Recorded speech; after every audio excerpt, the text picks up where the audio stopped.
It started with a scream. A high-pitched, panicked sound that pierced the warm Sunday air and jolted me from my quiet afternoon. I had just stepped out to mow the lawn, off-duty, in jeans and a faded NYPD t-shirt, when the shriek sliced through the neighborhood like a siren. My instincts kicked in instantly. I dropped the mower handle and ran. The sound had come from the street outside our gated community clubhouse. As I rounded the corner, a puff of smoke rose into the sky, dark and ugly against the blue. At the center of it all, a silver Honda Civic, engine smoking, fire licking from beneath the hood. Then I saw her, Maya. She was in the back seat. I knew her. Everyone knew her. Sweet, shy, and wheelchair-bound since birth, Maya was the daughter of our neighbor, Teresa. She was strapped into her car seat, helpless, banging her fists against the window as the interior began to fog. And that's when I saw her. Karen Mathers, president of the HOA. Neighborhood tyrant, dressed in her usual beige slacks and a visor like she was auditioning for a golf tournament in hell. She stood there, arms crossed, expression smug, holding Maya's mother's keys in her hand. "You're going to burn that car into the pavement if you don't move it," she barked at no one in particular. I told them they couldn't park there. Clubhouse fire lane is for emergency vehicles only. The fire was real, and Karen wasn't calling 911. "Karen," I shouted, charging forward. "Open the damn car." She turned to me with that pinched expression of superiority. "Excuse me? This doesn't concern you." The mother left her kid unattended, probably against HOA policy, page 37, section. I didn't let her finish. I drew my badge from my pocket and held it up. "NYPD, get away from the car." Her face paled like someone had flipped a switch. "WH what? You're not on duty." "Doesn't matter, I was already yanking the door." "Locked. Where are the keys?" She took a step back. She violated. I didn't let her speak. I snatched the keys from her trembling hand and unlocked the door. Smoke burst out like a released ghost, but I didn't hesitate. I pulled Maya from her car seat as carefully as I could and carried her to safety, coughing, shielding her with my body. She clung to me, shaking, her fingers digging into my shirt. Teresa came running seconds later, tears streaking her face, screaming her daughter's name. Karen, realizing her mistake was now in full view of several cell phone cameras, and that I had authority, tried to slink back into the crowd like a coward. But I wasn't done. I turned to her slowly, still cradling Maya. "You just locked a disabled child in a vehicle that could have exploded. That's felony endangerment. And I promise you, Karen, this concerns me now." Her mouth opened, then closed. Then opened again. Too late. Sirens began to wail in the distance, real emergency vehicles, this time. I stepped closer. "You're not walking away from this." Karen's face twisted, equal parts indignation and fear, as the approaching sirens grew louder. Fire trucks and an ambulance turned into the cul-de-sac, lights flashing like Judgment Day had arrived. Residents flooded into the street, phones held high, whispering, recording, pointing. Teresa held Maya close, sobbing into her daughter's hair. Maya was okay, scared, smoke inhaled, but alive. I had already called it in officially. It wasn't just about fire lanes anymore. It was criminal negligence.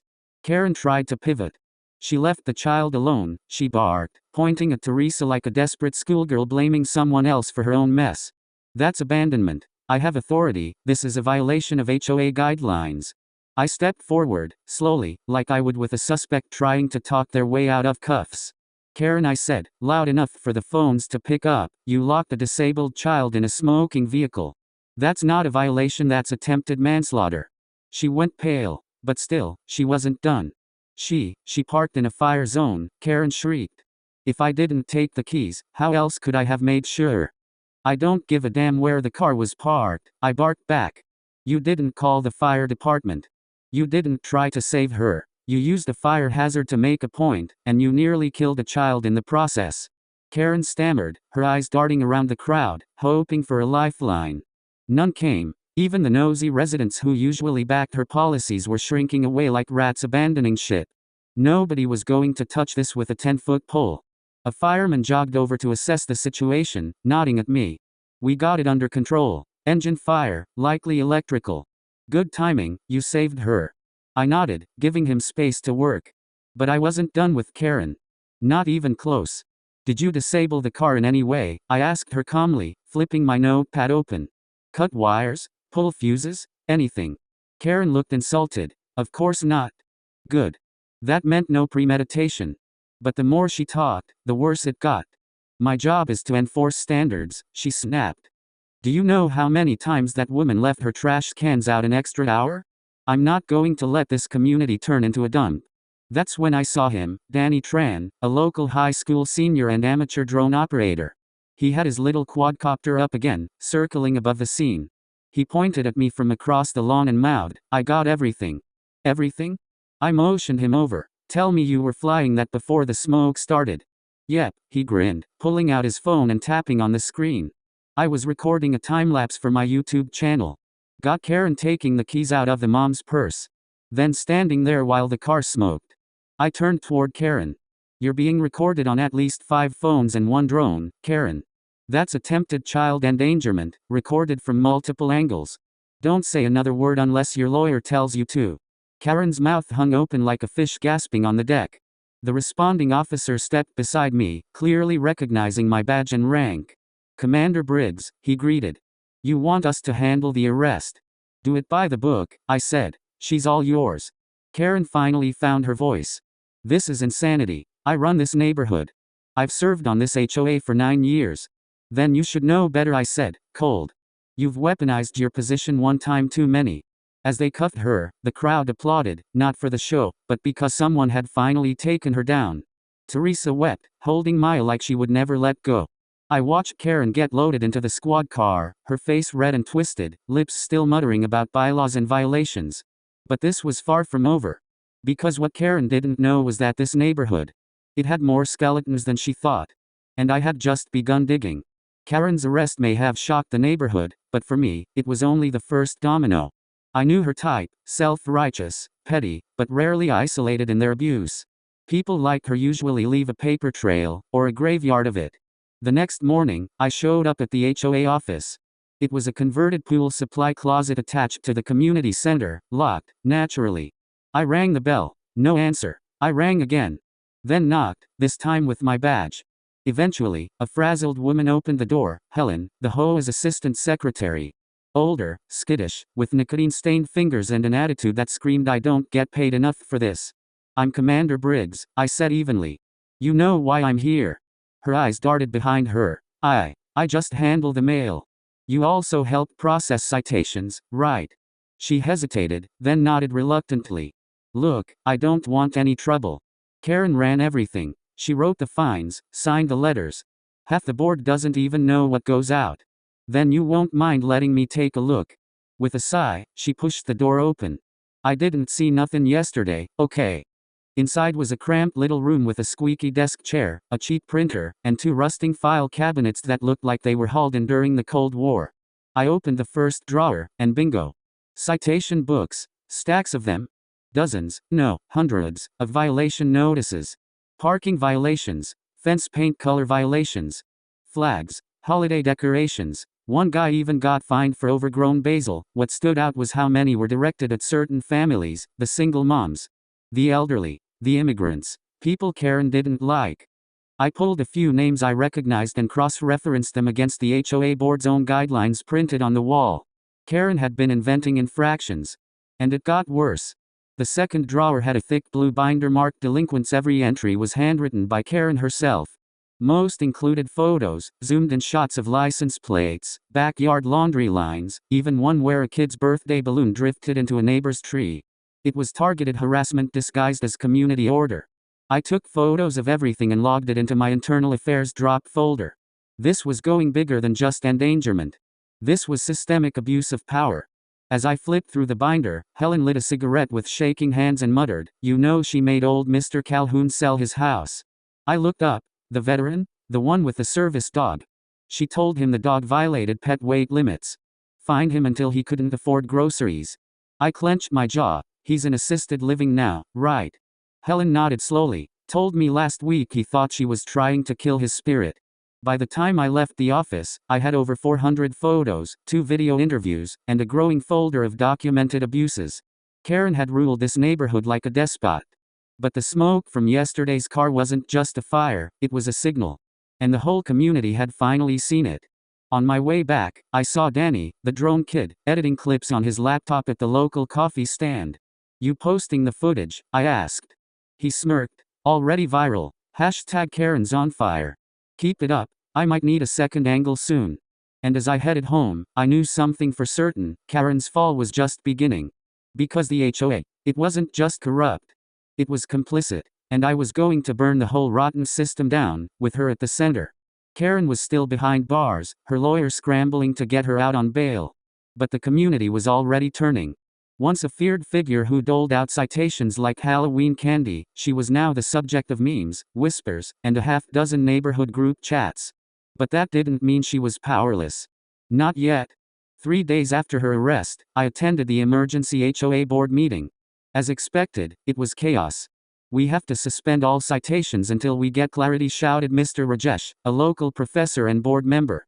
"We can't do that," screeched Marlene, Karen's best friend and lapdog. "That would violate Section 4.2 of the Community Agreement." "There is no Section 4.2, I said calmly, holding up a copy of the official bylaws. "Karen made that one up, along with about half of these so-called violations." Gasps rippled through the room. Helen, seated in the corner with a fresh nicotine patch on her arm, gave me a barely concealed nod of approval. "I've spent the past 2 days gathering evidence," I continued, setting a thick manila folder on the table. "Karen fabricated citations, abused her position, intimidated homeowners, and targeted vulnerable residents with deliberate malice." "You're not even on this board," Marlene snapped. "No," I said, "but I am the police commander overseeing the investigation into her. And now that I've initiated a formal complaint with the district attorney's office, your entire board is under review." Suddenly, the tension in the room felt like an approaching thunderstorm. Even Marlene blinked.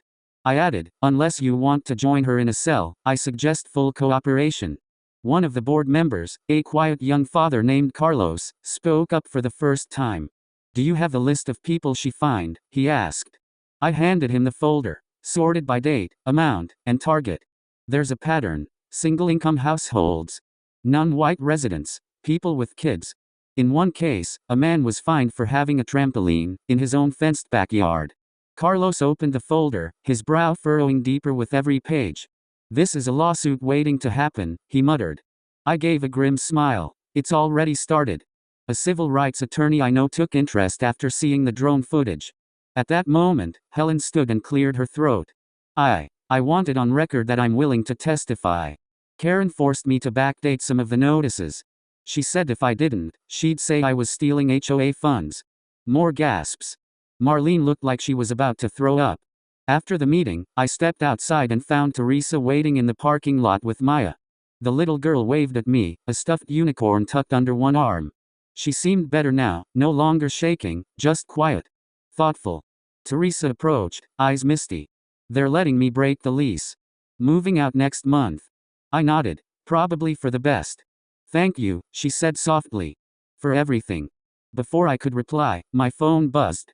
Unknown number. Voicemail left. I played it. "You think you've won, but you have no idea who you're dealing with. I have connections. I built this neighborhood. Watch your back." Karen's voice. From jail. I looked up at the cloudy sky, heart steady but fists clenched. She still had strings to pull.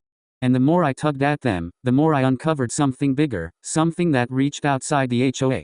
This wasn't just about Karen anymore. This was about a shadow network of power, money, and manipulation, and she was only the tip of it. Karen's threat echoed in my head for days. "Watch your back." The arrogance in her voice wasn't just delusion, it was confidence. That rattled me more than I wanted to admit. I'd dealt with gang lords, corrupt union bosses, and even a crooked city councilman once. But Karen? She didn't fit the profile. Until now. I was finishing paperwork in my home office when my assistant, Officer Lou Davis, texted me. "You need to see this. Meet me at City Records, now." City Records wasn't on my usual beat. It's where property deeds, permits, and historical zoning codes went to die. When I arrived, Lou was already at a table piled with manila folders and sticky notes. He looked pale. "I pulled HOA filings going back 20 years, he said, sliding a binder toward me. "Karen's signature is on everything." "So?" I asked, flipping through the forms. "So, she was only elected 6 years ago. But here, she signed off on architectural approvals, permits, even power of attorney documents as far back as 2008. She wasn't even on the board then." I paused, suddenly cold. "How?" "She forged board approvals," Lou said. "The city never double-checked." They just rubber-stamped whatever was filed. She's been quietly consolidating power for over a decade, changing codes, rezoning plots, and charging illegal assessment fees to people she wanted to push out. I looked closer. Some properties she fined into foreclosure were later sold at a suspiciously low rate. Guess who bought them? A company named Bluestone Ventures. I tapped the name into our department database. LLC, owned by a shell corporation, owned by another shell, but eventually, it all came back to one name. Derek Halverson. Karen's ex-husband, a former real estate developer with a history of bankruptcies and lawsuits. And until recently, a silent partner in Bluestone. Lou raised an eyebrow. She's been feeding him properties. I nodded. This isn't HOA drama anymore. This is fraud. Wire, mail, property fraud, and maybe even RICO. He whistled. You planning to go federal with this? Not yet. I want Karen sweating. I want her watching the walls close in. That evening, I held a town hall meeting. The community center was packed, residents angry, confused, and hungry for answers. I stepped up to the mic. My name is Commander Briggs. Some of you know what happened to Maya and Teresa. That incident pulled the curtain back, and now we're seeing how deep this goes.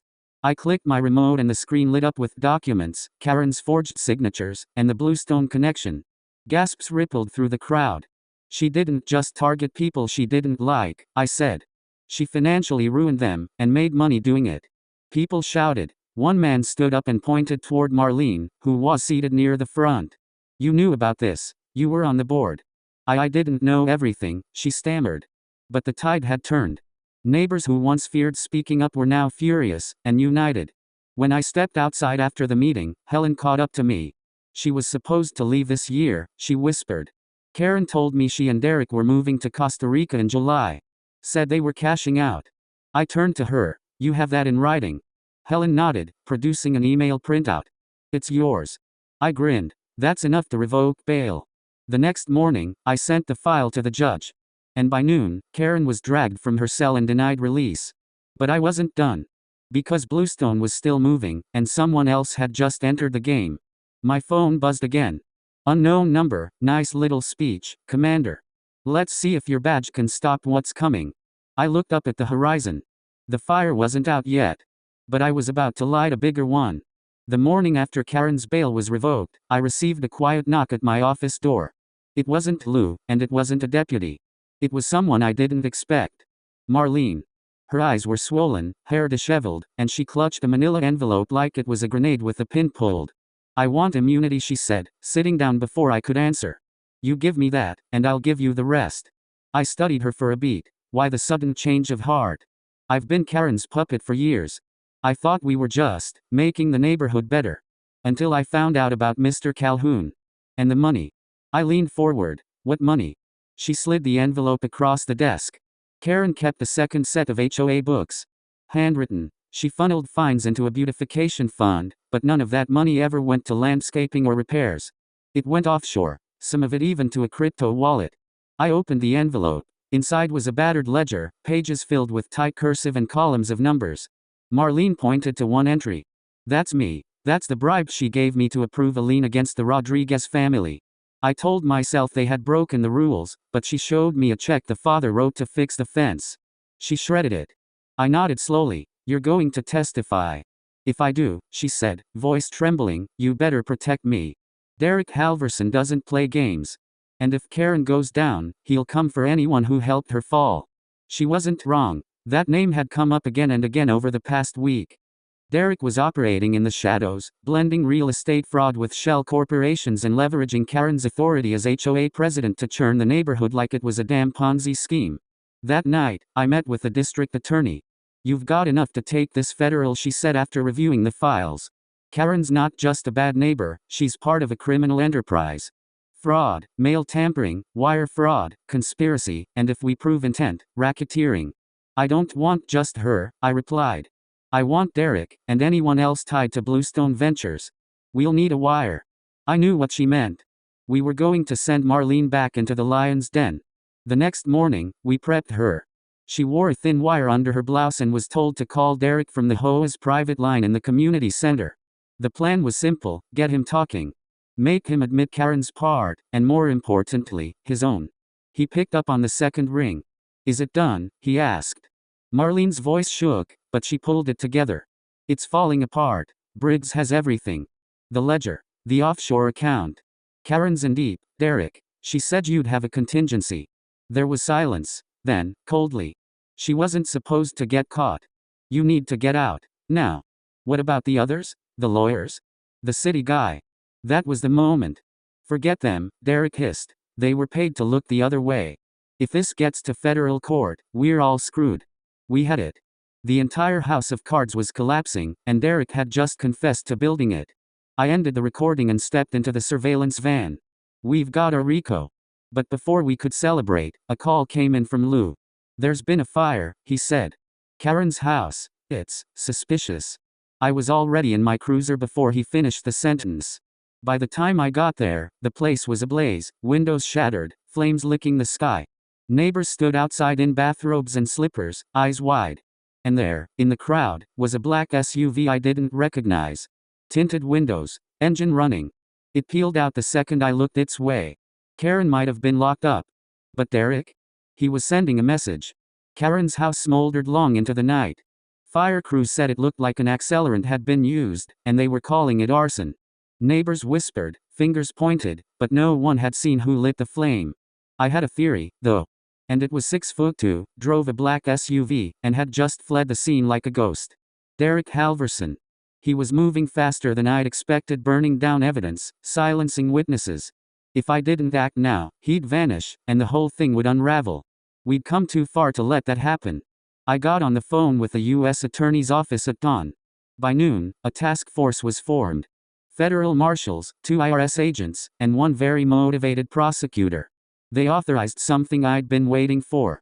A sealed warrant for Derek Halvorson's arrest. And that wasn't all. We traced the wire Marlene had worn and used Derek's own words to secure a surveillance order on Bluestone's headquarters. Buried in a downtown office building, the company's name wasn't even on the front door. But inside? Dozens of documents, USBs, and hard drives. Falsified liens, fake signatures. Financial transfers routed through shell companies in Belize, Cyprus, and, of course, Switzerland. This guy's got more layers than an onion, one of the IRS agents muttered as we boxed up the evidence. While my team prepared to intercept Derek, I got a surprise visit from Teresa and Maya. Maya ran up to me, arms wide. She was walking again, tentatively, but stronger than I remembered. She handed me a drawing, crayon figures, a police badge, a girl, and a woman behind bars. That's you, she said proudly. You saved me. I knelt and smiled. I did my job. You did the hard part. Teresa looked at me with tears in her eyes. We're staying. Neighbors have been helping us, fixing things Karen ignored for years. It's different now, safer. That meant more to me than any commendation. But the job wasn't over yet. Later that night, we tracked Derek's SUV to a private airstrip just outside city limits. He was trying to flee the country. I pulled up in an unmarked cruiser with marshals flanking both sides. The jet engines were already humming. Derek was halfway up the steps when I called out. Derek Halverson, step away from the plane. He froze, turned slowly. You don't have the jurisdiction, he sneered. Wanna bet? I held up the warrant. Conspiracy to commit fraud, racketeering, mail tampering, obstruction, and attempted witness intimidation. You're going away for a long time. He made one last desperate move, lunging toward the stairs. A marshal tackled him flat. Cuffed. Done. The arrest made the news that night. Karen, watching from a jail cell, reportedly screamed so loud the guards had to sedate her. Bluestone Ventures was shut down within a week. Assets frozen. Property seized. But something still bothered me. As I sifted through Derek's confiscated files, I found something chilling. A dossier. On me. My address. My family. Even Maya. He had been watching us, long before Karen locked that car. And worse? There were other names. Other HOAs. Other presidents. Karen was just the beginning. This wasn't a local scandal. It was a nationwide scheme. And I'd just kicked the hornet's nest. The storm had broken, but the wreckage was just beginning to surface. Karen was screaming in a padded holding cell when I arrived at the courthouse. Her lawyer had quit the day before, citing ethical conflicts, and now she sat alone, hair frizzed, blouse stained, and eyes darting like a cornered animal. She didn't know yet. Didn't know her empire was gone. Didn't know Derek had flipped. Yes, he flipped. The day after his arrest, he requested a deal. Said he'd give up the full scope of Bluestone's operations in exchange for a reduced sentence. At first, I was skeptical, but when the FBI confirmed that his cooperation could implicate over 90 HOA officials in 16 different states, the feds jumped at the offer. Karen was no longer the queen. She was just a pawn. The courtroom was packed for her arraignment, residents from our neighborhood, reporters from 3 networks, even Marlene with a new haircut and a steelier gaze. Teresa and Maya sat quietly near the front row. Maya clutched a plush police dog I'd given her the week before. The judge entered. The charges were read: 9 counts of fraud, 5 of criminal conspiracy, obstruction, endangerment, and attempted manslaughter for locking Maya in that burning car. Karen didn't blink. Her face was frozen in disbelief. And then the judge added, with evidence and testimony provided by a federal law enforcement officer and special witness, Commander Elijah Briggs. Karen's head snapped toward me. That was the first time she realized who I really was. Her face crumbled. You're not just some neighbor, she muttered. You were watching me. I gave you every chance to stop, I said calmly. But you kept pushing. Her attorney, some poor soul assigned last minute, advised her to stay quiet. She didn't. You can't do this to me, she shrieked, lunging toward the bench before guards pulled her back. I ran this place. You all needed me. You were nothing without me. Her voice cracked under the weight of her own delusions. The courtroom buzzed as the judge denied bail. Karen was remanded to federal custody pending trial. That evening, the neighborhood held a barbecue in the park she once threatened to bulldoze for security reasons. People laughed again. Music played. Kids ran freely, without the fear of citations for chalk drawings or unauthorized grass heights. Teresa found me near the grill. You did it, she said softly. No, I replied, watching Maya skip in circles with 2 other kids. We did. She smiled. You ever think about running for mayor? I laughed. I've seen what power does to people. But you used yours to protect us. Only because I had to, I said. Because people like Karen exist. As the sun dipped low, and laughter filled the air, I couldn't help but feel the weight lift, just a little. Justice wasn't perfect. But today, it had shown up with a badge and a backbone. And Karen? She'd spend the next 20 years behind bars, her empire dismantled, her secrets exposed. Because she made one fatal mistake. She locked a child in a burning car, not knowing her neighbor was a police commander.